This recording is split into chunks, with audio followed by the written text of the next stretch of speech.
तो यहां पर देखेंगे, मान लीजिए 5 क्रमागत विषम प्राकृतिक संख्याएं P Q R S T है, उनका औसत क्या है।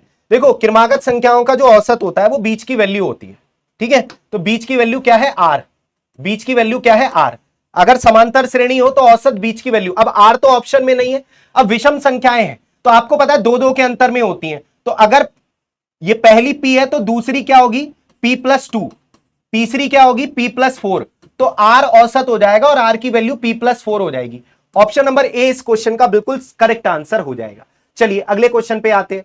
सबसे छोटी संख्या ज्ञात करो जिसे जब 12, 18, 24 से भाग देते हैं तो प्रत्येक बार 5 शेष बचता है। तो ऑप्शन से करो। सबसे छोटी संख्या यहां पर 60 दिख रही है ना। या एक काम करो, जो 18 से कटेगी वो 9 से भी कटेगी, तो 9 से भाग देने पर 5। अब देखो यहां पर ये 7 7 14, 9 से भाग देने पर 5 बच रहा है, बिल्कुल बच रहा है सर, है ना।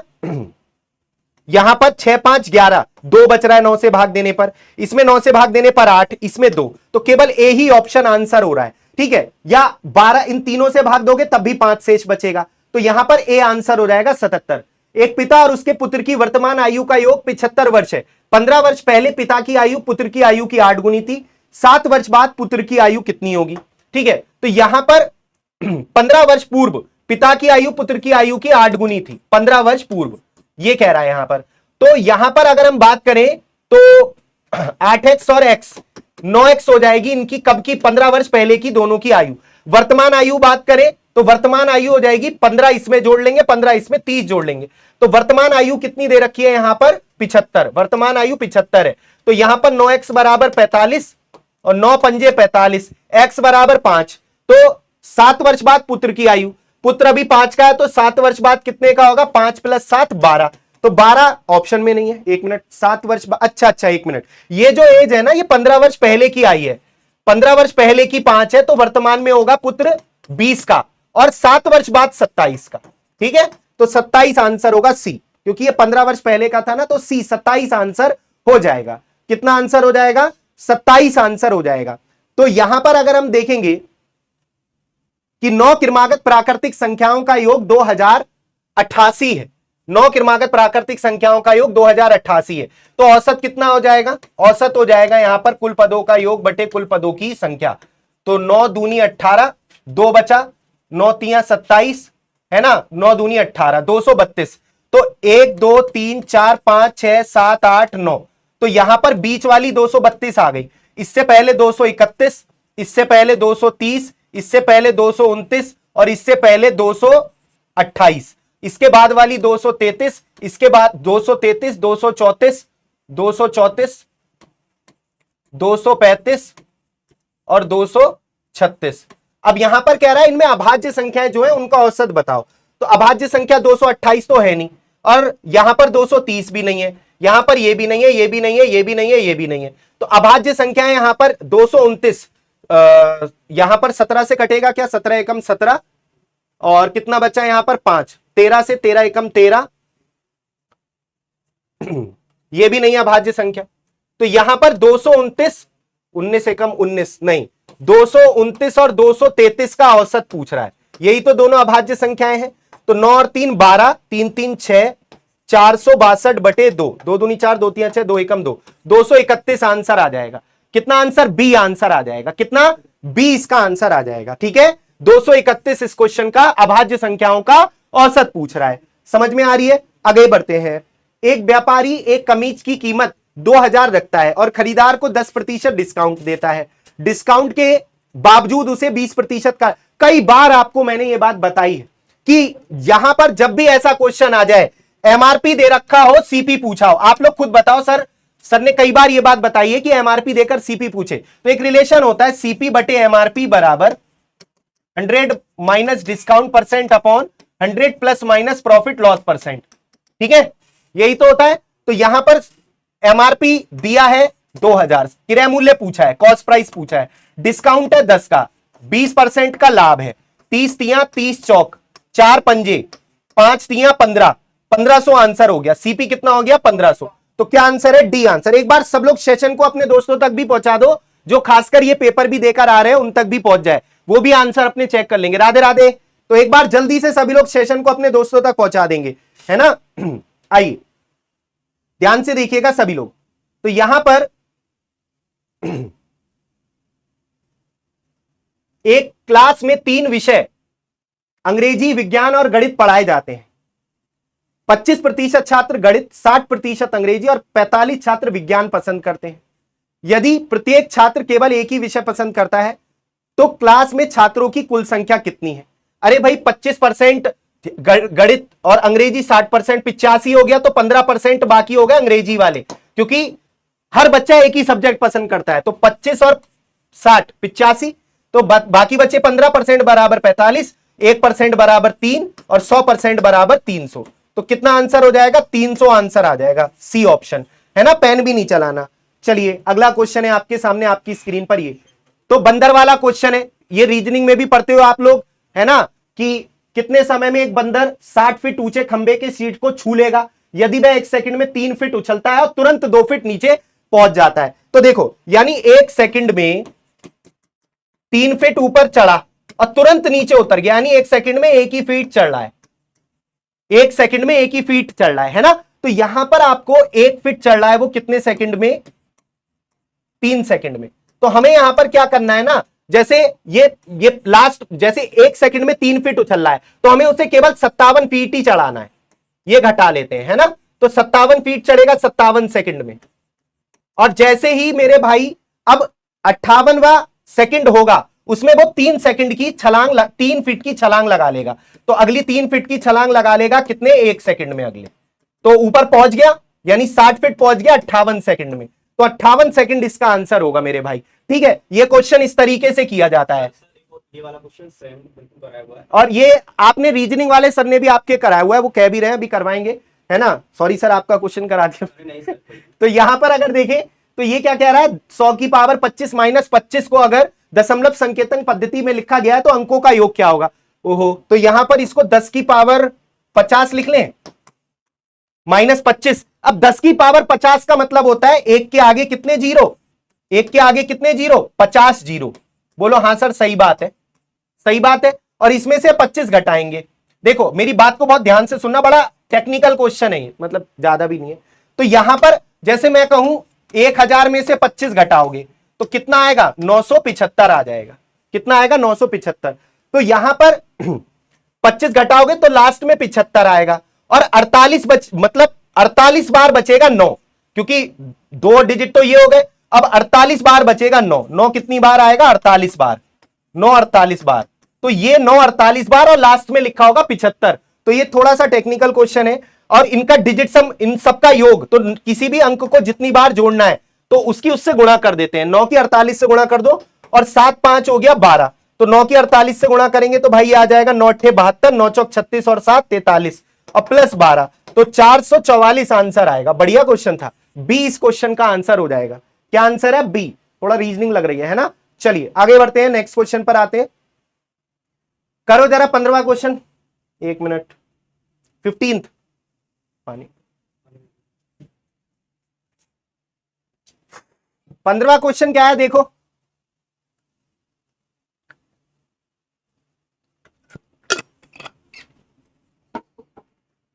एक व्यक्ति अपनी आधी पूंजी 10% साधारण ब्याज पर और आधी 10% चक्रवृद्धि ब्याज पर 2 वर्ष के लिए निवेश करता है। टोटल ब्याज उसे 4100 रुपए मिलता है, तो उसकी पूंजी कितनी थी? ठीक है, उसकी पूंजी कितनी थी? अब यहां पर समझो, आधी पूंजी 10% साधारण ब्याज पर और आधी पूंजी 10% चक्रवृद्धि ब्याज पर 2 वर्ष। तो साधारण ब्याज पर उसने 2 वर्षों के लिए जमा किया होगा तो 20% ब्याज मिला होगा, और चक्रवृद्धि ब्याज पर उसने जमा किया होगा तो 21% ब्याज मिला होगा। तो यहां पर 41% की वैल्यू 4100 है, तो 1% की वैल्यू कितनी होगी? 100, और 100% की वैल्यू कितनी होगी? 10। कितनी हो जाएगी? 10,000। आधी आई है ये, टोटल कितनी होगी? 20,000। तो डी इसका आंसर आ जाएगा। कितना आंसर आ जाएगा? डी इसका आंसर आ जाएगा, 20,000। ठीक है, तो डी इस क्वेश्चन का करेक्ट आंसर हो जाएगा। ठीक है, क्लियर है? तो देखिएगा सभी लोग, नेक्स्ट क्वेश्चन है आपके सामने, आपकी स्क्रीन पर ही। यहां पर देखेंगे तो यहां पर 17वां क्वेश्चन है आपके सामने। a प्लस बी बराबर 13, ए क्यू प्लस बी क्यू बराबर 559। तो A square plus B square का मान क्या हो? तो यहां पर अगर हम देखें तो कौन सा यहां पर आप फॉर्मूला लगा सकते हो, 20,000। हाँ जी 20,000 बिल्कुल सही है। देखिए तो यहां पर a प्लस बी बराबर 13 है, तो अभी हम यहां पर a प्लस बी का होल स्क्वायर बराबर होता है a square plus B square plus 2ab। ठीक है, यही तो होता है। अब यहां पर अगर हम देखेंगे, थोड़ा लॉजिकल मेथड लग रहा है यहां पर कोई, अगर a प्लस बी 13 है, a और b के मान अगर हम दिमाग से सोच लें जरा, कितने हो जाएंगे, 6 और 7, तो 6 का क्यूब 216, 7 का क्यूब 200, 343। बिल्कुल, बहुत बढ़िया, लॉजिक लग गया। तो यहां पर इतना दिमाग लगाने की जरूरत नहीं है, संख्याएं 6 और 7 हो जाएंगी। 6 का स्क्वायर 36, 7 का स्क्वायर 49, तो यहां पर 85 आंसर हो जाएगा। ऐसे लॉजिक भी लगा सकते हो, है ना। तो 85 85 आंसर हो जाएगा। यहां पर नेक्स्ट क्वेश्चन है आपके सामने, 3 क्रमागत विषम संख्याओं का औसत 43 है, सबसे छोटी सबसे बड़ी संख्या का औसत कितना होगा।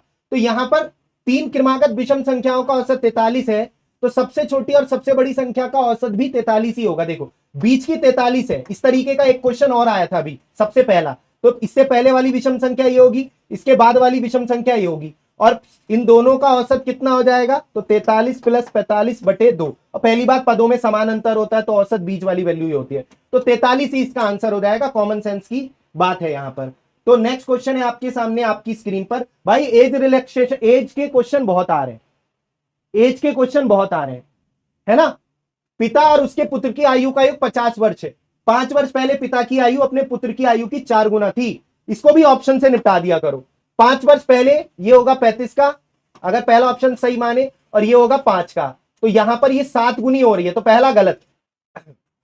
यहां पर देखें ये 30 का और ये 10 का, तो यहां पर ये 3 गुनी हो रही है, ये भी गलत। 5 वर्ष पहले पिता की आयु पुत्र की आयु की 4 गुनी होनी चाहिए। 5 वर्ष पहले ये 32 का और ये 5 वर्ष पहले 8 का, ये यही आंसर है, तो बी इसका आंसर हो जाएगा। 4 गुनी हो रही है ना, तो बी इसका आंसर हो जाएगा। अगला क्वेश्चन है, एक पिता और पुत्र की कुल आयु वर्तमान में 40 वर्ष है, 16 वर्ष बाद पिता की आयु पुत्र की आयु की दुगनी हो जाएगी, वर्तमान में पुत्र की आयु कितनी है। तो यहां पर देखेंगे हम लोग सभी साथी, देखो इसको भी ऑप्शन से कर सकते हो। अगर पिता और पुत्र की वर्तमान आयु 40 है, पुत्र अगर 8 का है, तो पिताजी 32 के होंगे, क्योंकि दोनों की आयु का योग कितना है, 40। 16 वर्ष बाद पिताजी हो जाएंगे 48 के, और पुत्र हो जाएगा 16 वर्ष बाद 24 का, तो दुगनी हो रही है ना 16 वर्ष बाद पिताजी की आयु पुत्र की आयु की। बिल्कुल सही जवाब, ए आंसर हो जाएगा। तो ऑप्शन से भी कर सकते हो इस क्वेश्चन को, ए आंसर ही सही है ना। बहुत बढ़िया, तो यहां पर ए आंसर हो जाएगा।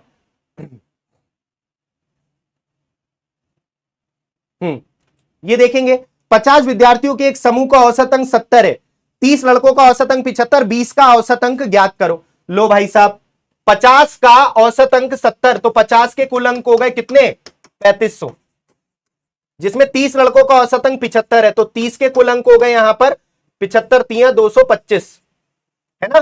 तो बाकी जो 20 बचे हैं इनके कुल अंक कितने होंगे, तो इनके कुल अंक होंगे यहां पर कितने, 1250। औसत कितना हो जाएगा, कुल पदों, इसको 225 को 2 से भाग दे दो, 2 छिंग 12, 2 दूनी 4, 2 पंजे 10, 62.5, ए आंसर। ठीक है, तो ए इसका आंसर हो जाएगा। चलिए, एक बस 60 की चाल से भी 120 किलोमीटर और 90 की चाल से 180 किलोमीटर की यात्रा तय करती है।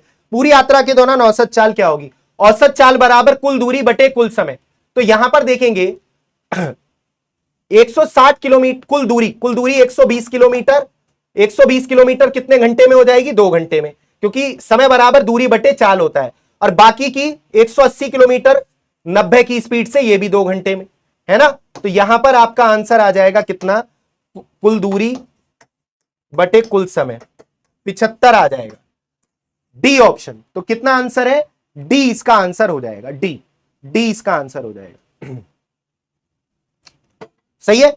नेक्स्ट क्वेश्चन है आपके सामने आपकी स्क्रीन पर, ये एक व्यापारी 40 रुपए प्रति किलोग्राम और 60 रुपए प्रति किलोग्राम वाले 2 प्रकार के गेहूं 3-2 के अनुपात में मिलाता है। ठीक है, तो मिश्रण का आधा भाग 25% लाभ पर बेचता है, 1/4 भाग 10% हानि पर, और 1/4 भाग ना लाभ ना हानि पर बेचता है। ओवरऑल लाभ प्रतिशत उसका क्या होगा। बढ़िया है, ये भी देखो। तो यहां पर 40 रुपए और 60 रुपए प्रति किलोग्राम वाले 2 प्रकार के गेहूं 3-2 के अनुपात में मिलाता है। तो यहां पर सीपी कितना आएगा, 120 और 120 240, 240 टोटल सीपी हो जाएगा। ये टोटल सीपी हो गया 5 किलोग्राम गेहूं का, मान लेते हैं टोटल यूनिट हो गया 5 किलोग्राम। अब आधा भाग 25% लाभ पर बेचता है, आधा भाग 25% लाभ पर, है ना, आधा भाग 25% लाभ पर बेचता है और 1/4 भाग 10% हानि पर बेचता है। तो यहां पर अगर मैं कहें आधा हो जाएगा कितना, 240 को 25% लाभ पर बेच दिया, 125/100 या 5/4 भी लिख सकते थे, 5/4 लिख लेते हैं है ना, कितने पर, 25% लाभ पर। तो ये कितना आ जाएगा, कितने में बेच दिया, 150 में। और 1/4 भाग, 1/4 कितना हो जाएगा, 1/4 यानी 60, 60 को बेच दिया उसने 10% हानि पर, यानी कितने पर, 9×54 पर। और शेष, शेष का 1/4 ना लाभ, शेष 1/4, शेष 1/4 जो बचा है उसका ना लाभ ना हानि पर, मतलब 60 का माल 60 में। तो टोटल ये कितना आ गया यहां पर, 4 5 5 10 10 6 16 और 264, तो कितने का लाभ हो गया, 24 का लाभ हो गया 240 पर 10% लाभ। ये भी सही सही था क्वेश्चन, 10% लाभ हो जाएगा, डी आंसर। ये ऐसा क्वेश्चन एक तरीके का आपका मैंने आपको डिस्काउंट में पढ़ाया है, मुझे याद है। तो ये डिस्काउंट में इस तरीके का एक क्वेश्चन पढ़ाया है ना, इस तरीके का। तो चलिए आगे बढ़ते हैं, अगला क्वेश्चन आपके सामने आपकी स्क्रीन पर देखेंगे सभी साथी। अगला क्वेश्चन 29। भाई देखो, मैं ये नहीं कहूंगा पेपर बहुत आसान है ना, लेकिन हाँ ये पढ़ने वालों के लिए हो जाएगा, जिन्होंने तैयारी की है उनके लिए सही है। लेकिन लास्ट टाइम से थोड़ा थोड़ा तो, अगर जो हम बात करें लास्ट टाइम जो मैथ आया था वो बहुत सिंपल आया था, ये भी आसान है लेकिन उससे थोड़ा सा लेवल ज्यादा है, थोड़ा सा, ठीक है। एक दी गई पूर्ण संख्या को 2 गुना किया गया, इसमें 9 जोड़ा गया, इस प्रकार प्राप्त संख्या को यदि 3 से गुणा किया गया तो 171 आता है। दी गई संख्या से 3 घटा दें तो परिणाम संख्या किससे विभाजित होगी। चलो, तो ऐसे क्वेश्चन में ना जैसे कह रहा है एक संख्या का दुगुना कर दिया, चलो दुगुना कर दिया, इसमें 9 जोड़ दिया, इस प्रकार प्राप्त संख्या को 3 से गुणा कर दिया तो 171 आता है। चलो 3 पंजे 15, 3 सत्ते 21, 9 उधर जाएगा तो 2x बराबर 48, तो संख्या आ गई 24। और 24 को 24 में से 3 घटा देंगे तो 21 जो है किससे कटेगा, 21 कटेगा 7 से, तो 7 आंसर आ जाएगा, सी ऑप्शन, सी ऑप्शन। अगला क्वेश्चन देखेंगे, कह रहा है धनात्मक पूर्णांकों के ऐसे युग्म की संख्या जिनका योग, देखो एलसीएम एचसीएफ में मैंने पेयर वाले क्वेश्चन कई बार करवाए हैं आपको, है ना, एलसीएम एचसीएफ में पेयर वाले क्वेश्चन। ऐसी 2 संख्याएं, मतलब कितने पेयर बनेंगे जिनका योग 99 है और एचसीएफ आए 9, तो यहां पर कितना आ जाएगा, 99/9 11। अब आपको ऐसी 2 संख्याएं जिनका योग 11 है और दोनों कोप्राइम होनी चाहिए, तो मैंने कहा था ऐसे बनाते हैं, 1 और 10, है ना, 2 और कितना 9, 3 और 8, 4 और कितना हो जाएगा 7, 8 आना चाहिए, 11 होना चाहिए जोड़कर, 5 और 6, अब पलटेंगे नहीं 6 और 5 क्योंकि ये तो ले लिया, 7 4, तो ये कोप्राइम पेयर कौन से हैं, ये कोप्राइम है, आपस में कुछ कॉमन नहीं होना चाहिए, ये कोप्राइम है, ये कोप्राइम है, ये कोप्राइम है, ये कोप्राइम है, तो 1 2 3 4 5 पेयर बनेंगे, बी ऑप्शन इसका सही आंसर होगा। देखो इकाई अंक का क्वेश्चन कई बार आपको क्लासेस में करवाया गया है ना, इकाई के स्थान पर क्या आएगा, तो इस क्वेश्चन को कई तरीके से कर सकते हैं, फॉर्मूला भी लगा सकते हैं, 1 से 9 तक की संख्याओं के घनों का योग क्या होता है, n+1/2 का होल स्क्वायर, तो यहां पर यह आ जाएगा 5 आंसर, क्योंकि 45 का स्क्वायर है ना, तो 5 इसका आंसर आ जाएगा, है ना, तो क्या आंसर आ जाएगा 5, यानी ए ऑप्शन आंसर आ जाएगा। अलग अलग निकालने की जरूरत नहीं है, घनों के योग का फॉर्मूला लगा दो सीधा सीधा, ये प्राकृतिक संख्याओं का योग होता है, इसका होल स्क्वायर कर दो, घनों के योग आ जाएगा। चलो आगे बढ़ते हैं अगले क्वेश्चन पर। राम ने 70,000 रुपए के निवेश के साथ एक व्यवसाय शुरू किया, कुछ महीने बाद 60,000 रुपए के साथ एक व्यक्ति उसके साथ शाम जुड़ गया। यहां पर मैंने कहा था ऐसे क्वेश्चन में A1T1/A2T2 बराबर P1/P2, ये सिंपल सा कॉन्सेप्ट लगा दिया करो, है ना। राम ने लगाए 70,000 रुपए, 1000 से 1000 तो कट जाएगा ना, बल्कि 4 जीरो, चलो छोड़ो, इसने लगाए 60,000 रुपए और कुछ महीने बाद जुड़ाए शाम, शाम का पैसा हमें नहीं पता कितने महीने तक लगा रहा, लेकिन यह पता है राम का पैसा पूरे 1 वर्ष तक लगा रहा है और 2:1 के अनुपात में लाभ बट रहा है, तो 0 से 0, 6 दूनी 12, 2 से गया 2, x बराबर 7, x बराबर 7, यानी शाम का पैसा 7 महीने के लिए लगा रहा, तो 7 आंसर नहीं है, कितने महीने बाद आया था, तो 1 साल में लास्ट के 7 महीने उसका पैसा लगा रहा, तो 5 महीने बाद वो आया था। चलो आगे बढ़ते हैं, 35 2000 रुपए के एक वर्ष के लिए 10% चक्रवृद्धि ब्याज की दर से अर्धवार्षिक संयोजित चक्रवृद्धि ब्याज क्या होगा? बहुत बढ़िया। तो यहां पर आपको पता है अर्धवार्षिक में दर का आधा कर देते हैं, तो रेट ऑफ इंटरेस्ट 5% और एक वर्ष का मतलब हो जाएगा 2 छमाही, 2 हाफरली। तो यहां पर ब्याज पूछा है 5% की दर से 2 साल का ब्याज होता है 10.25%। तो 2000 का 10.25% निकालना था बस। पॉइंट इससे 2 जीरो कट जाएंगे, पॉइंट हटेगा नीचे 2 जीरो आ जाएंगे। 20 पंजे 100, 5 दूनी 10 और 5 पंजे 25, 205। ए ऑप्शन आंसर है। कितना आंसर है? ए ऑप्शन आंसर है। ये रीजनिंग हो गया। अगला क्वेश्चन है औसत का। बढ़िया है भाई, समझ में आ रहा है सबको? आगे जिनका भी पेपर है एक बार उन तक ये सेशन पहुंचा दो आप लोग, क्योंकि पेपर का लेवल मैं देख रहा हूं, जैसे लास्ट वाले पेपर में भी एज वाले क्वेश्चन थे, CISI के थे, औसत के थे, इसमें भी वैसा ही कुछ है ना, कुछ ज्यादा चेंज नहीं हुआ है। तो जिनका भी आगे पेपर है ना, वो इन पेपर को देख के जाना। चलो आओ, 15 संख्याओं के एक समूह का औसत या माध्य की बात होती है 42 है, पहली 8 संख्याओं का 39 है, अंतिम 8 संख्याओं का 44 है, तो 8वीं। बेसिक तरीका ही बता रहा हूं, वैसे तो इस पर डेविएशन से भी कर सकते हैं। 15 का योग हो जाएगा 15 दूनी 30, 15 चौका 60 और 3 63। पहली 8 का योग हो जाएगा 8 निम 72, 8 तिया 24 और 7 31। जबकि अंतिम 8 का 8 चौक 32, 8 चौक 32 और 3 35। तो यह आ जाएगा यहां पर 664। तो एक है ओवरलैप जो कर रही है वो 34 है, क्योंकि एक्चुअल में 15 संख्याओं का योग 630 है और ये 16 हो रही है, 16 संख्याओं का योग 664 है। तो एक ओवरलैप जो कर रही है वो 34 होगी। इन दोनों का अंतर ऐसे करते हैं। ये लास्ट सेशन में भी ये दोनों क्वेश्चन इस तरीके के पूछे गए थे। तो एक तरीके से आपको आइडिया हो रहा है कि पेपर किस तरीके का आ रहा है, क्योंकि रिपीट ही हुए हैं यहां पर। आप लोग भी आंसर दो जिनका पेपर है ना, आप लोग भी कोशिश करो, यहां पर बातें मत करो और सेशन पे ध्यान दो। एक रेलगाड़ी 120 मीटर लंबी है, 180 लंबे प्लेटफॉर्म को 18 सेकंड में पार करती है। रेलगाड़ी की गति क्या होगी? जब कोई रेलगाड़ी किसी प्लेटफॉर्म को पार करती है, चाल बराबर दूरी बटे समय होता है, लेकिन इस केस में कुल दूरी लेते हैं, ट्रेन की लंबाई प्लस प्लेटफॉर्म की लंबाई 300 मीटर और समय 18। आंसर किलोमीटर प्रति घंटे में बदलना है तो 18/5 से गुणा कर दो। मीटर पर सेकंड को किलोमीटर पर घंटे में बदलने के लिए 18/5 से गुणा करते हैं, तो 60 आंसर आ जाएगा। 5 अंक 30, 60। आगे देखते हैं। आ जाओ। एक वस्तु की कीमत 25% घटती है और दैनिक बिक्री 30% बढ़ती है। दैनिक बिक्री पर परिणामी प्रतिशत प्रभाव क्या होगा? यह पूछा गया है यहां पर। ठीक है, तो यहां पर अगर हम देखेंगे 25 घटी 30 बढ़ी, 25 घटी 30 बढ़ी, ऐसा ही तो है। तो +5 और ये कितना आ रहा है? माइनस का 7.5, तो माइनस का 2.5 यानी 2.5% की कमी। तो क्या आंसर है? सी, सक्सेसिव वाला कॉन्सेप्ट लग जाएगा। लो भाई साहब, यहां पर इस तरीके के क्वेश्चन, मतलब ये सारे क्वेश्चन आपको इस तरीके के करवाए हुए वाले क्वेश्चन है। ठीक है, यहां पर 3 की पावर 10 कॉमन ले लेंगे, 1 हो गया, 3 की पावर 1, 3 की पावर 2, 3 की पावर 3, है ना? तो ये आ जाएगा यहां पर कितना? 3 की पावर 10 और यहां पर ये आ जाएगा 27 प्लस 10, 37 प्लस 3, 40। 40 को आप लिख सकते हो कितना? 8 पंजे 40, 8 पंजे 40। फैक्टर्स कैसे निकालते? पावर में एक एक जोड़कर, पावर में एक एक जोड़कर आपस में गुणा कर देते हैं। 44 दूनी 88। क्या आंसर आएगा? डी। 11 का मल्टीपल भी लगा सकते थे। सी आंसर आएगा 88। यदि 120 सेबों को 3-5 के अनुपात 2 बक्सों में बांटा जाता है तो दोनों बक्सों में सेबों की संख्या कितनी होगी? लो भाई साहब, किसका योग 120 है?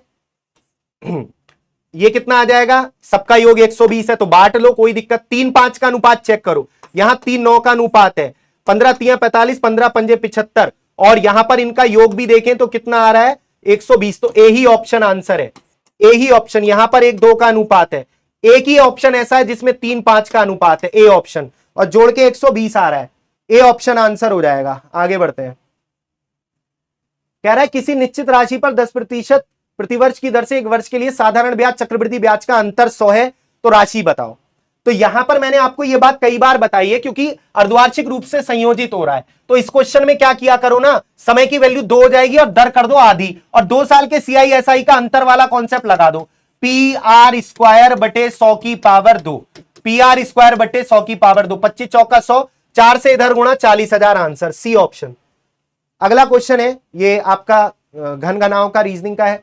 एक भिन्न इस प्रकार है कि अंश के दुगने और हर के 3 गुने में 10% और 30%, 10% बढ़ाया जाए और हर 30% घटाया जाए तो 16/21 का 11% प्राप्त होता है। भिन्न क्या होगी? भिन्न में कई बार इस तरीके के क्वेश्चन किए हैं आप लोगों ने। मूल भिन्न होती है x/y, कह रहा अंश के दुगने और हर के 3 गुने को 10% बढ़ाया गया, इसे 30% घटाया गया। इस प्रकार प्राप्त भिन्न 16/21 का 11% के बराबर होती है। तो x/y की वैल्यू क्या होगी? ये क्वेश्चन है यहां पर।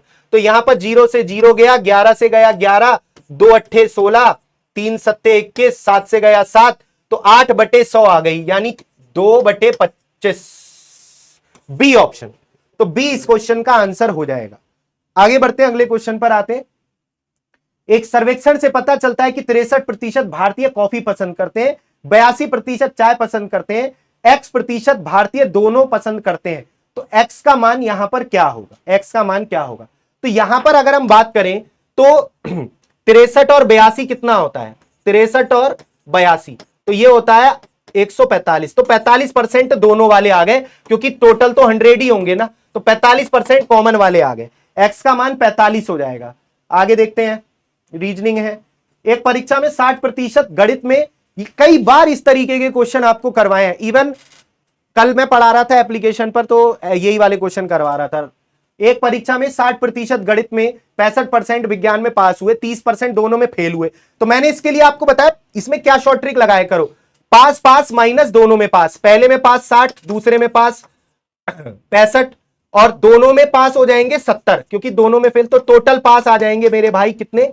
ये आ जाएंगे आपके 125 माइनस 70, 55% कुल पास। यदि कह रहा है 900 सम्मिलित हुए तो कितने पास हुए, तो 900 का 55% निकालना था बस। तो 900 का 55%, 5 निम 45, 5 निम 45 और 4 49। सी आंसर हो जाएगा। क्या आंसर हो जाएगा? सी आंसर हो जाएगा। उसको कर देना ट्यूसडे के लिए।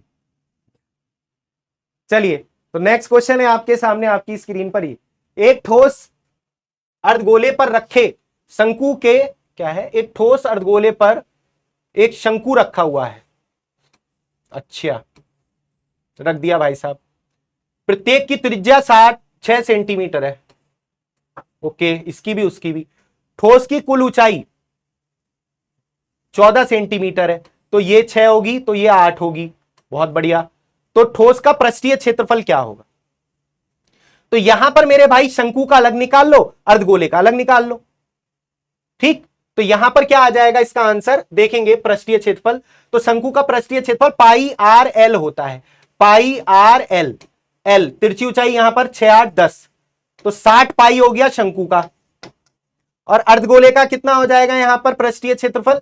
अर्धगोले का पृष्ठीय क्षेत्रफल होता है पूरे गोले का, अर्धगोले का हो जाएगा यहां पर, पूरे का होता है 4 पाई आर स्क्वायर। तो मुझे इस वाले पोर्शन का लेना है, तो 2 pi R square, 2 pi R square. तो 2 पाई आर स्क्वायर यहां पर इसमें और जोड़ दो, यानी 2 पाई आर स्क्वायर 36 पाई। तो 36 दूनी 72, 72 पाई हो जाएगा। तो answer will be 132 pi. Option number A इस क्वेश्चन का बिल्कुल सही आंसर हो जाएगा। भाई कैलकुलेशन एरर हो तो बता देना, वैसे कोशिश कर रहा हूं ना हो, लेकिन फिर भी जल्दीबाजी में अगर हो तो बता देना, है ना। तो भूल चूक माफ है। 4 अंकों की सबसे बड़ी संख्या कौन सी है जो 3 7 11 13 से कटेगी? तो भाई यहां पर 3 से तो ये कट नहीं रही, 3 से ये कट रही है, ये कट रही है, 3 से ये भी नहीं कट रही, तो या तो आंसर बी है या सी है। अब इसमें 11 से भी कटनी चाहिए, ये 11 का मल्टीपल है और ये भी 11 का मल्टीपल है। 7 से कौन सी कट रही है इन दोनों में? 7 से काट के देखो, या 13 से देख लें। 13 सत्ते 91, बचा कितना? 8, 13 छिंग 78, कितना बचा? नहीं, 13 से ही नहीं कटेगी, तो ये सी आंसर हो जाएगा। सी हो जाएगा। जब 3 ऑप्शन गलत हो गए तो चेक ही मत करो। हाँ, 3 ऑप्शन गलत हो गए, चौथे को चेक मत करो, है ना। तो सी इसका आंसर हो जाएगा। चलिए आगे बढ़ते हैं, अगले क्वेश्चन पर आते हैं। नेक्स्ट क्वेश्चन है आपके समक्ष, आपकी स्क्रीन पर। एक व्यापारी एक वस्तु के अंकित मूल्य में क्रय मूल्य से 40% की वृद्धि करता है और अंकित मूल्य पर 20% छूट देकर बेचता है, तो उसका लाभ प्रतिशत क्या होगा? तो भाई पहले 40% बढ़ाइए कीमत, फिर 20% घटाइए, पहले बढ़ाइए फिर घटाइए। सारे क्वेश्चन आपकी क्लास से, है ना। मतलब अगर रेगुलर किसी ने पढ़ी है ना, पढ़ा है रेगुलर, तो मुझे लगता है कोई दिक्कत उसको नहीं आएगी। 12% आंसर हो जाएगा। कौन सा ग्राहक के लिए बेहतर है, ग्राहक के लिए कौन सा बेहतर है भाई, जरा यहां पर देखें हम लोग, ग्राहक के लिए यहां पर कौन सा बेहतर हो जाएगा। तो जरा देखें यहां पर, तो ये कितना आ रहा है, 15, 20 और 10 30 है ना, 30 और 15 कितना हो जाएगा, 45। और यहां पर अगर देखेंगे तो 37 और 10 47.5, ठीक है, हो गया अंकित सर। तो ग्राहक के लिए कौन सा बेहतर है, 47.5।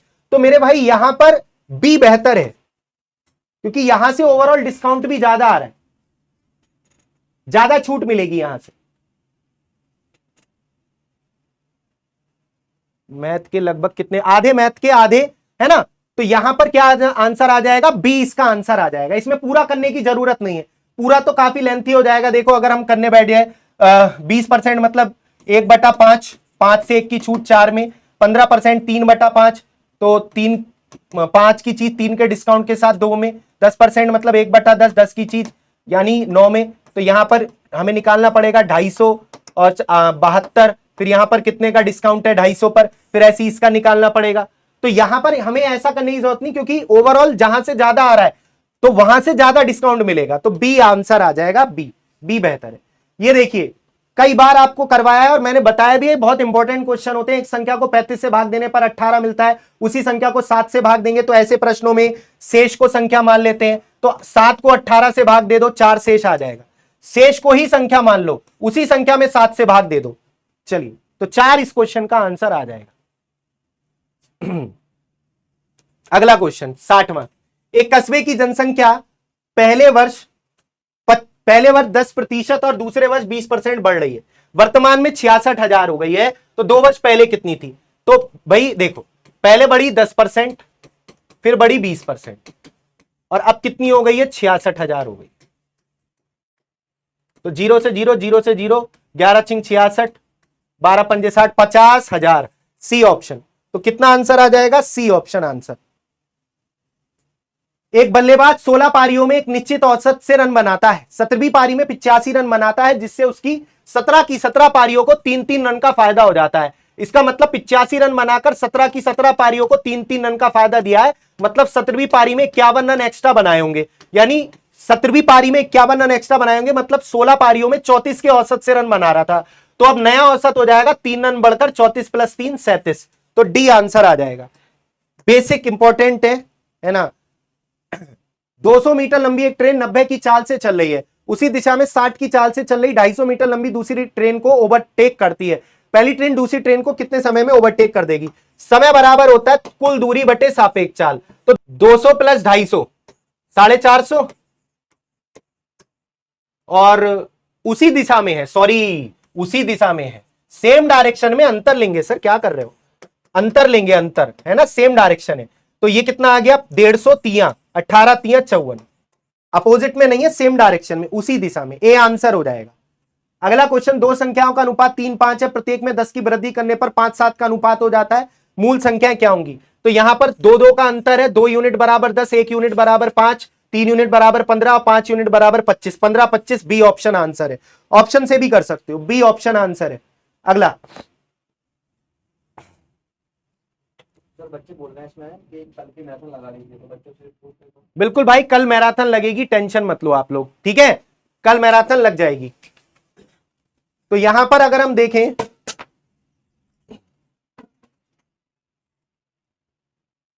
और कोई रह गया यहां पर, एक मिश्र धातु में जस्ता, तांबा, सीसा 3-5-4 के अनुपात में है। तांबे का द्रव्यमान 20 किलोग्राम है, मिश्र धातु का कुल द्रव्यमान और जस्ता का द्रव्यमान क्या होगा, आ जाओ। तो यहां पर एक मिश्र धातु में जस्ता, तांबा, सीसा इस अनुपात में है 3-5-4। यदि तांबे का द्रव्यमान 20 है, यानी बीच वाला 20 है, 5 यूनिट बराबर 20, तो कुल द्रव्यमान धातु का होगा 5 3 8 4 12, तो 1 यूनिट बराबर 4 और 12 यूनिट बराबर 48। तो 48 या तो इसमें है या इसमें है, तो ये दो गलत हो गए। जस्ता कितना होगा, जस्ता है 3 यूनिट, तो 1 यूनिट बराबर 4, तो 3 यूनिट बराबर 12, 48 और 12 आंसर, डी ऑप्शन आंसर हो जाएगा। कितना आंसर हो जाएगा, डी इसका आंसर हो जाएगा। कितना आंसर हो जाएगा, डी इसका आंसर हो जाएगा। अब आगे बढ़े, यहां पर कह रहा है, एक ये वाला क्वेश्चन भी है, यदि दो प्राकृतिक संख्या ए और बी इस प्रकार हैं कि ए स्क्वायर माइनस बी स्क्वायर बराबर 17 है ना, ए बड़ा है बी से, तो A square minus B, A square plus B square minus A B का एक संभावित मान क्या होगा। तो इसमें हमें थोड़ा सा लॉजिक से वैल्यू सोचनी पड़ेगी। ए स्क्वायर माइनस बी स्क्वायर बराबर 17, तो वैल्यू क्या क्या हो सकती है ना, थोड़ा सा दिमाग लगाओ, आप लोग भी लगाओ भाई दिमाग। यहां पर अगर मैं लगाऊं ए बड़ा है बी से, तो 9 81 और 7 7 49, तो यहां पर हमें वैल्यू सोचनी पड़ेगी 9 और 8। 9 और 8 अगर देखें,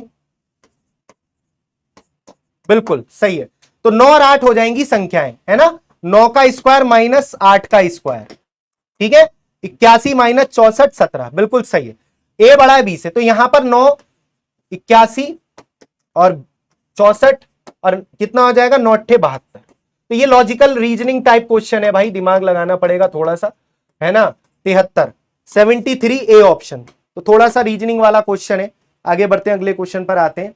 एक गांव की आबादी का 5/9 भाग क्या है, चाय ठंडी हो गई जरा मेरी, 5/9 भाग पुरुष है, 30% विवाहित है, तो अविवाहित कितने होंगे, आ जाओ।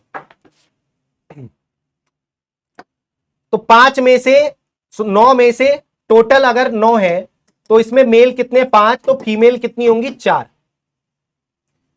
है ना। अब इसमें अगर मैं ये कह रहा है 30% विवाहित है मेल, इसको मैं एक एक जीरो बढ़ा लूं, तो 30% विवाहित है, तो 50 का यहां पर अगर 30% निकालेंगे तो यहां पर ये कितना आएगा 15, तो इसका मतलब 15 ही महिलाएं विवाहित होंगी, क्योंकि एक पुरुष की एक महिला से ही शादी हुई होगी, तुम ज्यादा मत सोचो। तो कितनी अविवाहित होंगी यहां पर 25, कितनी अविवाहित होंगी 25। 90 में से देखें अगर, तो ये कितना आ जाएगा 5 पंजे 25 18, और ये आ जाएगा 500/18, 18 दूनी 36, या 2 से और काट लें 250/9, 9, हाँ ठीक है, टोटल में से पूछ रहा है। 9 दूनी 18, कितना बचा यहां पर 7, 9 6 54, 9 7 63, 3 27 सही, सॉरी 7 बचेगा ना, 27 सही, 7/9 डी आंसर। कुल में से पूछ रहा है ना, अविवाहित महिलाओं का प्रतिशत कुल आबादी में से, अरे सर लाइन नहीं पढ़ी मैंने, कुल आबादी में से पूछ रहा है ना। अगर कहता कि अविवाहित महिलाओं का प्रतिशत निकालो केवल, तो 40 पे निकालते, इसने कहा कुल आबादी में से, तो 90 पर ही निकालेंगे, है ना, ये मैंने पढ़ा नहीं था।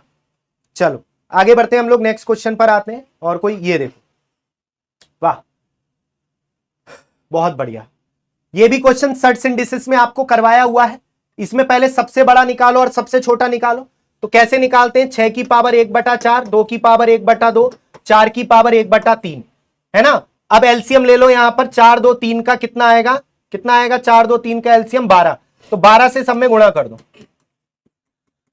3 चौक 12, 2 छिंग 12, 4 तियां 12, 6 की पावर 3 216, 2 की, ओके सबसे छोटी यही है, हमने यही मिस्टेक कर दी इसलिए नहीं आ रहा। 4 की पावर 4 256, ये सबसे छोटी, ये सबसे मोटी, तो ये लार्जेस्ट है एक्स की वैल्यू, और ये स्मॉलेस्ट है वाई की वैल्यू, तभी नहीं आ रहा था आंसर। चल, तो x की पावर 3, ये आ जाएगा 4, ये आ जाएगा 2, ये आ जाएगा 4 - 2, 6/2 3 आंसर, ध्यान से है, तो डी इसका आंसर हो जाएगा। आगे बढ़ते हैं, 73 पे आ गए भाई साहब।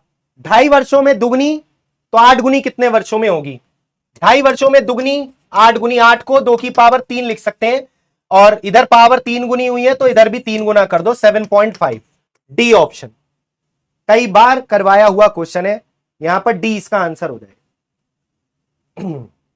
उन सभी 3 अंकीय संख्याओं का योग जो 9 से विभाजित है, भाई 9 से विभाजित है, तो ये इस डिजिट, इनका योग भी 9 से कटेगा, 5 5 5 तियां 15 और 3 18, ये 9 से कट रहा है, ये भी 9 से कट रहा है, ये भी 9 से कट रहा है, 6 और 1 7 5 12, बस ये 9 से नहीं कट रहा।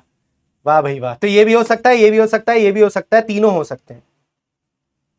टाइम टेकिंग कर दिया भाई क्वेश्चन। 3 अंकीय संख्याओं का योग जो 9 से कटेंगी, तो भाई एक बात बताओ, सबसे पहले ऐसी 3 अंकों की सबसे छोटी संख्या जो 9 से कटती है वो 108 होती है, फिर 9 के अंतर में सारी 3 से कटेंगी, और लास्ट वाली कितनी होगी, ये होगी, है ना, लास्ट वाली कितनी होगी, ये होगी। अब थोड़ा टाइम टेकिंग हो गया क्वेश्चन ये। इन संख्याओं का योग बताना है, समांतर श्रेणी के पदों का योग, पहला पद प्लस अंतिम पद बटे 2 गुणा पदों की संख्या।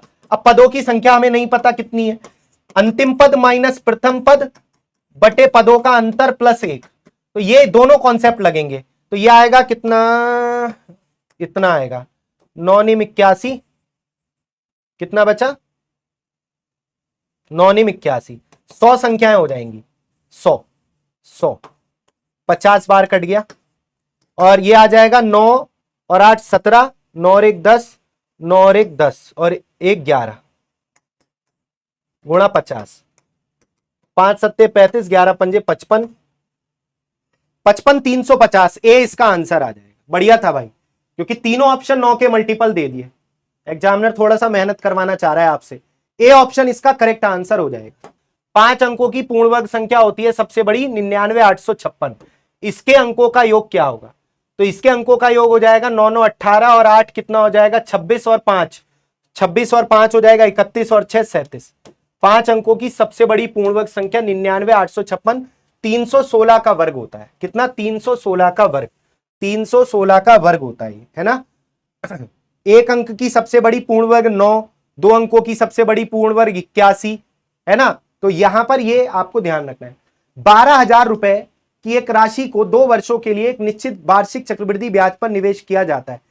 यदि इसे 2% अधिक ब्याज दर पर निवेश किया जाता तो 504 रुपए अधिक प्राप्त होते।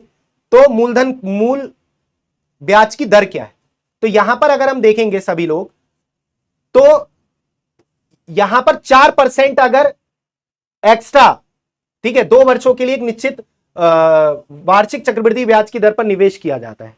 यदि इसे 2 वर्ष अधिक ब्याज पर निवेश किया जाता तो 504 रुपए अधिक प्राप्त होता। तो ब्याज की यहां पर दर बतानी है, मूल दर कितनी होगी।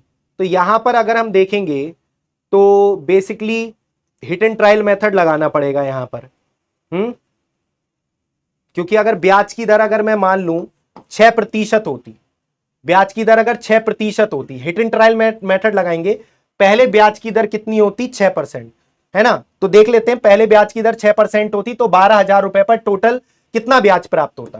पहला ऑप्शन चेक कर रहे हैं, मूल ब्याज की, अच्छा मूल ब्याज की दर अगर 8% होती तो फिर हमें ब्याज मिलता 12 अट्ठे 96, 960 और 960 का 8%।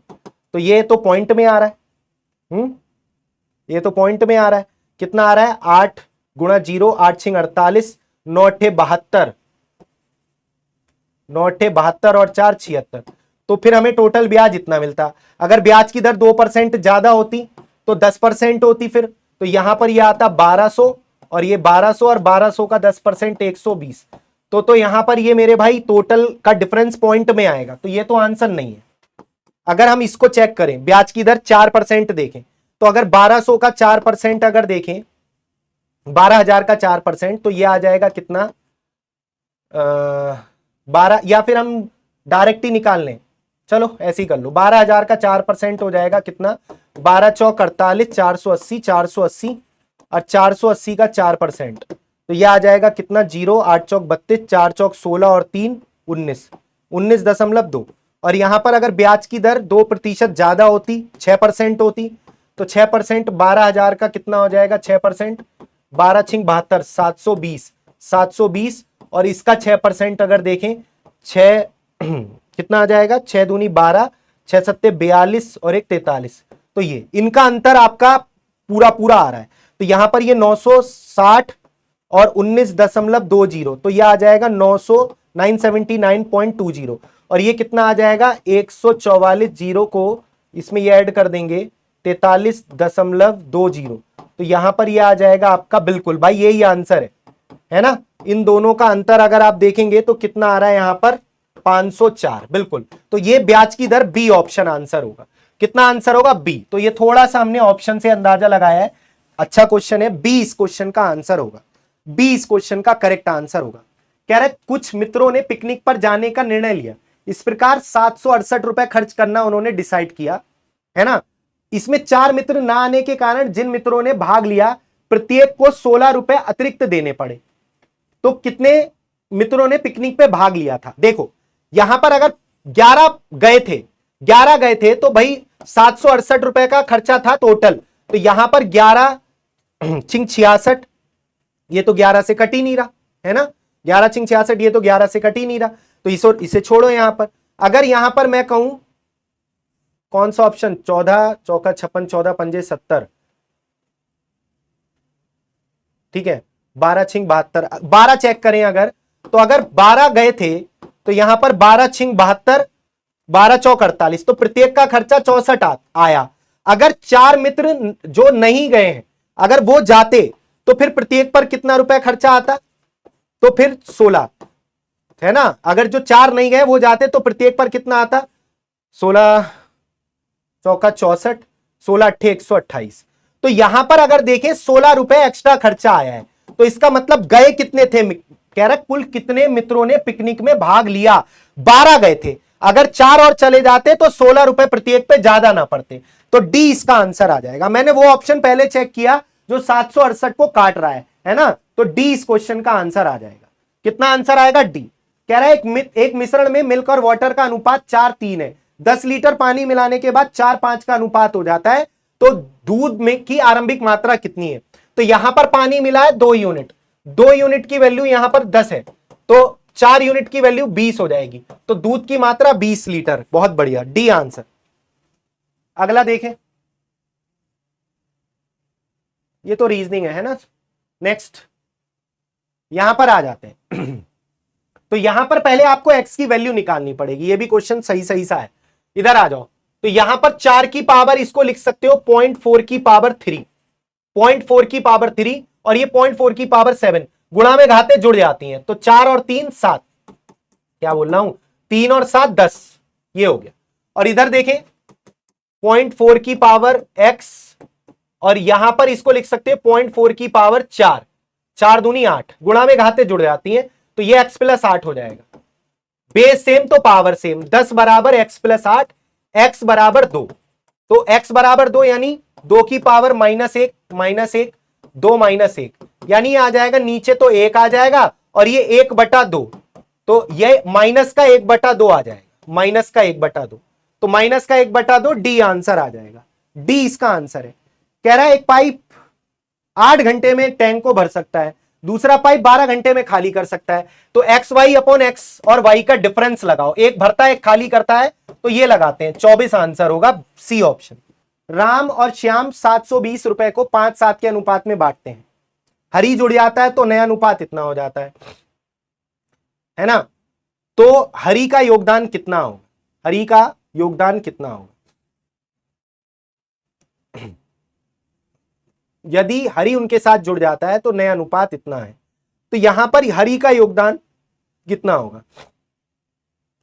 तो यहां पर इस क्वेश्चन में ये कहना चाह रहा है 720 रुपए को 5-7 के अनुपात में बांटते हैं। जब हरी जुड़ जाता है तो अनुपात इतना इतना इतना हो जाता है। तो यहां पर 7 5 12 और 9 21, 21 यूनिट बराबर 720, 21 यूनिट बराबर 720। तो 9 यूनिट की वैल्यू कितनी होगी? तो यहां पर अगर हम देखें 720 बटे 21 गुणा 9, 3 3 9, 3 7 21, लेकिन 7 से कट नहीं रहा।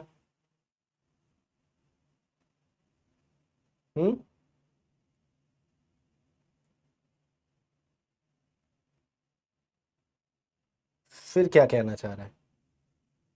7 अगर हम इस रेशियो में बांट दें इनको तो ये कितना आ जाएगा? 12 छिंग 72 60, तो 300 इसे मिलेंगे, और 7 गुणा 6 420 इसे मिलेंगे। 300 और 420। अच्छा ये कहना चाह रहा है 300 और 420। तो यहां पर अगर हम ऐसे देखें, एक मिनट, 12 यूनिट बराबर 720 के है, मुझे लगता है ये कहना चाह रहा है। तो 1 यूनिट बराबर 60 और 9 यूनिट बराबर 540। ज्यादा दिमाग लगा दिया हमने, ठीक है। ए आंसर हो जाएगा, ए आंसर हो जाएगा क्या? तो ए इस क्वेश्चन का आंसर हो जाएगा, ठीक है। क्या आंसर हो जाएगा? ए इसका आंसर हो जाएगा। अगला, 10,000 रुपए पर 10% वार्षिक दर से 2 वर्षों के लिए CISI का अंतर। तो भाई यहां पर 20% CI होगा, 21% SI होगा, अंतर होगा 1%। और 10,000 का 1% हो जाएगा 100, तो 100 इसका आंसर हो जाएगा। 10,000 का 1% आप, या 2 साल के CISI का अंतर भी लगा सकते थे। 100 रुपए इसका आंसर हो जाएगा। आगे बढ़ते हैं। तो यहां पर अगर हम देखें, दो धनात्मक संख्याओं के वर्गों का योग 1025 है, उनके वर्गों का अंतर कितना है? 225। तो संख्याओं का अंतर उनके गुणनफल का कितना प्रतिशत होगा? अंतर उनके गुणनफल का कितना प्रतिशत होगा? तो यहां पर आप सभी साथी दिमाग लगाएं, वर्गों का योग होना चाहिए 1025 और अंतर होना चाहिए 225। तो कौन कौन सी संख्याएं बन सकती हैं? तो यहां पर अगर हम दिमाग लगाएंगे तो आप लोग भी थोड़ा सा सोचो कि ऐसी दो संख्याएं जिनके वर्गों का योग कितना हो, 1025 हो और अंतर कितना हो, 225 हो। तो ऐसी संख्याएं क्या हो सकती हैं? बताइए, सभी लोग बताइए यहां पर क्या होगा। तो यहां पर अगर हम देखें 20 का स्क्वायर 400 होता है और 25 का स्क्वायर 625 होता है। तो यही हो गई दोनों संख्याएं। थोड़ा सा लॉजिक लग रहा है यहां पर, है ना। वर्गों का योग हो जाएगा 1025 और अंतर हो जाएगा इनका 225। बिल्कुल सही है।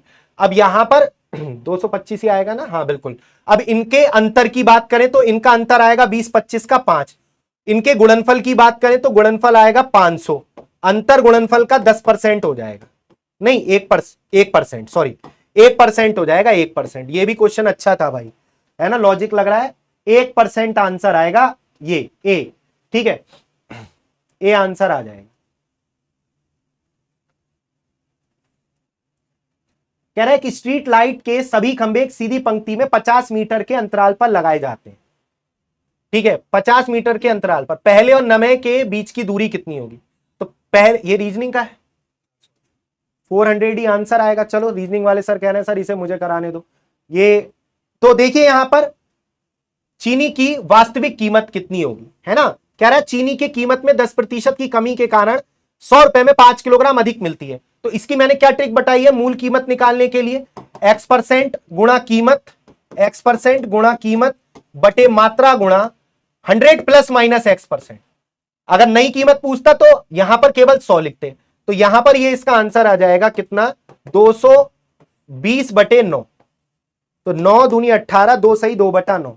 मूल कीमत, नई कीमत, मूल कीमत दोनों के लिए पूछता है, ध्यान रखिएगा। तो बी आंसर हो जाएगा। कई बार आपको क्लास में ये बात बताई भी है, ये फॉर्मूला बताया भी है। लो भाई साहब, ये हो गए आपके मैथ्स के सारे क्वेश्चन, ठीक है। सर 88 और 25 बताएं दोबारा मैथ में। सर 1 मिनट देखूं जरा। बिल्कुल देख लीजिएगा सर। एक बच्चा, कोई नहीं, अगर डाउट है तो सर बिल्कुल बताओ उनको। अच्छा 1 मिनट, ये तो बताया ही नहीं है ना मैंने। 25वां क्वेश्चन, यदि 4 पूर्णांक को यच्छादित रूप से चुना जाता है तो गुणा किया जाता है तो उत्पाद का अंतिम अंक इतना होने की संभावना कितनी होगी? तो यहां पर 1 2 3 4 टोटल अंक होते हैं 10, तो 10 में से 4, है ना। तो ये यहां पर एक पूर्णांक के लिए ये प्रायिकता होगी। तो 4 पूर्णांक है, तो 4 पूर्णांक है तो इस कितना कर देंगे पावर, 4 पूर्णांक है ना, तो पावर 4 कर देंगे। 4 की पावर 4 हो जाएगा 256 और 10 की पावर 4 हो जाएगा इतना, है ना। 4 पूर्णांक है तो इतना कर देंगे। तो ये कितना आ जाएगा यहां पर 16 से 16 बार और 16 से 16 पंजे 80, 16 छिक 96, 16 छिक 96, 4 बचेगा और ये 225, क्योंकि तो आंसर आएगा 16 बटे 225। डी ऑप्शन आएगा भाई, डी ऑप्शन, है ना, डी ऑप्शन आएगा। एक पूर्णांक के लिए होगी कितनी? 4 बटे 10, एक 88 और 88 कराया नहीं है क्या हमने? 88 में क्या रह गया? 88वां क्वेश्चन, 88वां क्वेश्चन क्या था सर? अरे सर ज्यादा अच्छा, बताया तो था सी आंसर होगा, ये तो मुझे भी याद है ना, बताया तो था। इसमें बेसिकली साइन रूल लगेगा, है ना, साइन रूल लगेगा कि इनके संगत कोणों का अनुपात हो जाएगा साइन ए, साइन बी और साइन सी, ये बराबर हो जाएगा 1/√1 रेशो √2 रेशो कितना 2 के। तो यहां पर मेरे भाई साइन रूल लग जाएगा यहां पर। अब अगर मैं यहां पर एक काम करूं, यहां पर मैं काम करूं तो इसको मैं 2 से अगर मैं इसमें डिवाइड कर दूं, सब में 2 से डिवाइड कर दूं तो ये कितना होगा? साइन 30, साइन 30 और ये कितना होगा? साइन 60, साइन 60 और ये कितना होगा? Sine 1, sine 90। तो इन तीनों कोणों का अनुपात कितना होगा? 30, 60, 90। तो 1 2 3 ऐसे आएगा ना, 1 2 3 आंसर आएगा इसका, है ना। तो इसमें साइन रूल लगेगा। सर मैं चाहूंगा कि आप ना एक बार रीजनिंग का एक सेशन ले लो इनके लिए, है ना, कंप्लीट मतलब शुरू से एंड तक एक अलग से इंडिविजुअल, क्योंकि मैथ्स तो मैंने करवा दिए, आप रीजनिंग के सर, मतलब अलग से ही ले लो एक। कुछ क्वेश्चन ऐसे हो रहे हैं ना जो रीजनिंग के और मैथ, जैसे कि मैं एज की बात कर लेता हूँ, हाँ, तो मतलब आप अपना छाट के मैथ्स के तो मैंने सारे करवा दिए, एक बार रीजनिंग का एक सेशन बनवा लो इनसे, मतलब अलग से कर दें। हाँ उसमें अलग से करवा दो। चलो ठीक है, तो सर फिर सही बोल रहे हो आप। तो एक बार, क्योंकि देखो प्रॉपर जो होगा हम उसको करा देंगे, अभी जल्दी ही आपको शेड्यूल दिख जाएगा बहुत जल्दी से, तो आप उसमें आइएगा। और देखो मैं पहले ही बता देता हूँ सर, पहले भी हमने एनालाइज कराया, जैसे पहला वाला पेपर, देखो उसके अंदर क्या था सर, ऐसे क्वेश्चन पूछे गए थे। मैं इनको एक बार बता देता हूँ थोड़ा सा। लेटर टू नंबर कोड आपका पूछा गया था, और जो मैंने क्लास कराई है, जो हमने 9 घंटे की 10 घंटे की मैराथन ली, उसमें भी बताया, और कल 2 घंटे की करवाई है उसमें भी बताया। तो मतलब यहाँ पर आपने जिसने देखा हो करके आए होगे। यहाँ पर अल्फाबेट नंबर का सम वगैरह, मतलब ये या अपोजिट का ये लगता है, ठीक है। उसके अलावा सर देखोगे डायरेक्शन सेंस से बहुत अच्छे अच्छे प्रश्न आए हैं, बहुत अच्छा प्रश्न है, मैं पहले ही बता देता हूँ यहाँ पर। तो सीधी बात ये है कि सर यहाँ पर हम कह सकते हैं कि पेपर जो है, पेपर उन विद्यार्थियों के लिए बहुत अच्छा है जिन्होंने रेगुलर पढ़ाई की है। और सर मैं एक बात बता दूं, इसमें ना आउट ऑफ सिलेबस भी पूछा है। बिल्कुल पूछा है सर, क्योंकि एईडीओ में ज्योमेट्री तो है ही नहीं सर, इसमें साइन रूल लग गया, ये तो ज्योमेट्री हाँ, का हाँ, क्वेश्चन है। बिल्कुल। मेंसुरेशन का भी एक क्वेश्चन आया, वो शंकु और अर्धगोले वाला। तो इसलिए मैं कहता हूं भाई आप लोग ना मैथ पढ़ा करो तो पूरा मैथ पढ़ा करो। अब इसमें सर सिलेबस से भी बाहर क्वेश्चन पूछ लिए 2-3, प्रायिकता का क्वेश्चन पूछ लिया जबकि सिलेबस में नहीं है। तो सर मैं इनको इसलिए बोलता हूं कि जैसे बिहार एग्जाम्स वाला पर हमारी जो क्लासेस होती है, मैं अपनी मैथ्स की बताऊं, 12 बजे होती है बिहार डीएलएड पैरामेडिकल की, शाम को 6 बजे होती है बिहार एसएससी फाउंडेशन। सर की मेरे बाद होती है 1 बजे सुबह, और शाम को सर की 7 बजे। तो आप लोग ना ये मत सोचा करो कि ये डीएलएड की पैरामेडिकल की चल रही है, मैथ्स चल रही है, ये सोचा करो। सर देखो मैं इनको बताता हूँ कुछ क्वेश्चन बिल्कुल क्लास से, जो पेड क्लास ये वाला बिल्कुल रखा हुआ है पेड क्लास में, ये मैंने भी देखा, आपने कई बार हाँ, करवाया। और सर ये देखोगे ये खून का रंग कैसा होता है, बस मैं थोड़ा सा चेंज किया। एक सर देखो बिल्कुल ऐसा क्वेश्चन है, वो 60 वाला जो होता है ना, 60 मीटर वाला आपने जो कराया बंदर वाला, ठीक है, वो भी जो होता है वो भी बिल्कुल सेम करवाया हुआ है। उसके अलावा एक क्वेश्चन और है सर, देखिएगा ये वाला क्वेश्चन है, ये भी बिल्कुल सेम है बिल्कुल। अब देखो ये सर तो देखो, अब मैं तो इसमें ये कहूंगा कि अगर आप इतनी सारी क्लासेस रेगुलर ले रहे हो, ये वाला ये है ना, जिसको याद होगा ना वो तुरंत लगा देगा इसमें तो कितना कराया मतलब क्वेश्चन फंसेंगे ही फंसेंगे।